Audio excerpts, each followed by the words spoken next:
এই জ্ঞানটা হচ্ছে বুদ্ধিতে। তাই লক্ষ্য করে দেখবেন যে দক্ষিণেশ্বরে যান, মা কালীর মূর্তি দেখেন, ডান দিকে দুটো হাত বড় সুন্দর, একটা হাতে এরকম করে আর একটা হাতে এমনি করে। বর অভয়, অভয় দিয়ে বলছেন ভয় কেন, আমি তো মা, তোমাদের কিসের ভয়? আর বর বলছেন কি চাই বলো, যা চাইবে তাই তোমাকে দেব।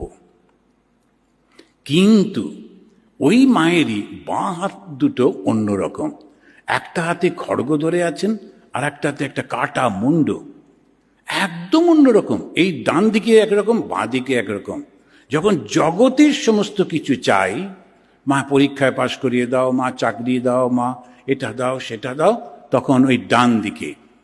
কিন্তু যেই বলবে মা আমায় মুক্তি দাও, তখন আসতে হবে বাঁ দিকে। এই বামা কালী বাঁ দিকে যিনি আছেন, তিনি ওই খড়গটা কাউকে কাটার জন্যে না, অহংকারটাকে কাটার জন্যে। যে মুন্ডটা ধরে আছেন, ওর নিচে একটা শেয়াল বসে আছে, ওই শেয়ালটা পশুটি চাইছে ওইটি, তখন যেন মা বলছেন এটা তোমার জন্যে না, এ জ্ঞান পশুর জন্যে না, শুধু মানুষের। ভেবে দেখুন কি সুন্দর। এই হচ্ছেন শ্রী শ্রী মা কালী।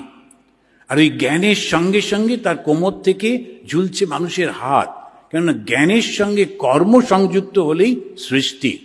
শুধু জ্ঞান সৃষ্টি করতে পারে না, শুধু কর্ম জ্ঞানহীন কোনো কিছু হয় না। সেই জন্যই দুটোর সমন্বয় শ্রী শ্রী মা।